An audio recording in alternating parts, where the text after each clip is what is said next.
پڑھتے ہوئے۔ اگر آپ کی نمازیں چھوٹیں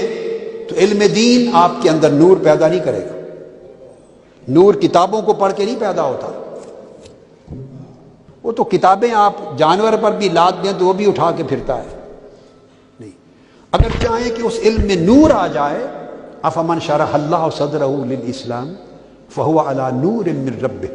اگر نور آ جائے اور انشراح صدر نصیب ہو جائے، سینہ کھل جائے، فتوحات ہو جائیں اور مالائے اعلیٰ سے آپ کو علوم ملیں اور اسرار ملیں اور عالم ملکوت سے ملیں اور عالم جبروت سے ملیں اور عالم ملکوت سے ملیں اور الہام ہو آپ کے قلب پر اور آپ کے نفس پر الہام ہو اور علوم لدنیہ کھلیں آپ پر اور علم کا کشف ہو، اگر چاہیں کہ یہ منزلیں آپ کو حاصل ہو اور وہ کچھ علم ملے جو کتابوں میں بھی نہیں لکھا ہوا تھا، وہی کتاب ایک عام آدمی پڑھے، وہی کتاب آپ پڑھیں، آپ کو وہ سمجھ آئے جو اس کو ساری عمر سمجھ میں نہیں آیا، کتاب دونوں کے ہاتھ میں ایک ہی تھی۔ یہ جو علم ہے یہ وہ علم ہے کہ پھر بندہ اپنے اندر تزکیہ پیدا کرتا ہے، تصفیہ پیدا کرتا ہے، نور پیدا کرتا ہے، تقویٰ سے، تہجد سے، نوافل سے، عبادات سے، ریاضات سے، رزق حلال سے، آداب سے، اخلاق سے، اچھے معاملات سے، پرہیزگاری سے، ظاہر و باطن کی طہارت سے، حرص اور لالچ سے پاک ہو کر، دنیاوی اغراض سے پاک ہو کر، للہ علم حاصل کر کے جب آپ تقویٰ کا نور حاصل کر لیتے ہیں، تقویٰ حاصل کر لیتے ہیں تو علم نور بن جاتا ہے۔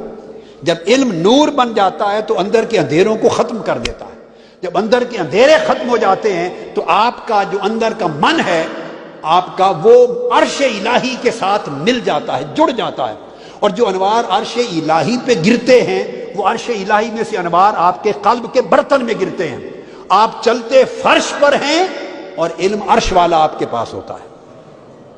اور جب آپ پھر بولتے ہیں، لکھتے ہیں اور بیان کرتے حکمتیں تو لوگ کہتے ہیں کہ ہماری بھی عمر گزری کتابوں میں، ہمیں تو یہ چیز نہیں ملی کتابوں میں، نہ اساتذہ سے سنی اور کسی جگہ نہیں پڑھا۔ بھئی تمہیں کہاں سے آ گیا؟ یہ یہاں سے نہیں آتا، یہ علم وہاں سے آتا ہے۔ مگر وہاں کے علم کو لینے کے لیے بیٹے، وہاں کے علم کو لینے کے لیے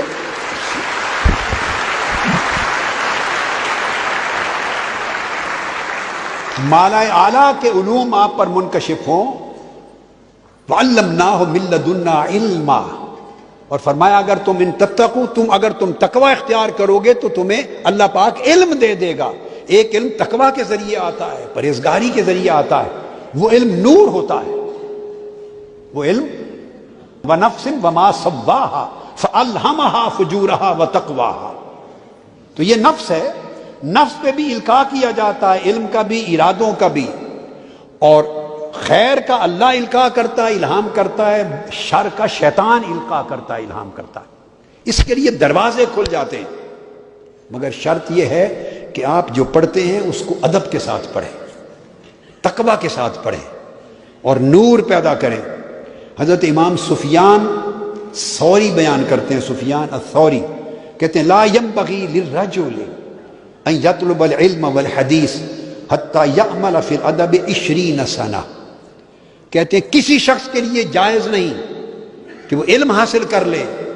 جب تک 20 سال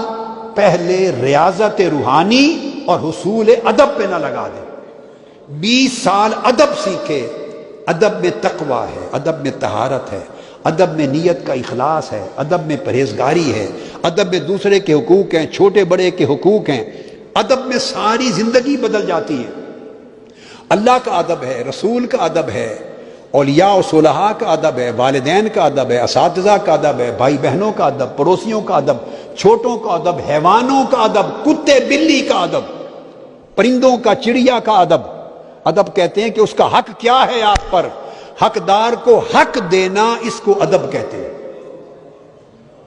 تو جس نے حقدار کو حق دینا نہیں سیکھا اس کے پاس کیا علم ہے، اور جس کے پاس ادب نہیں اس کے پاس علم نہیں۔ تو ادب سیکھے 20 برس تو تب جا کے علم نور دیتا ہے۔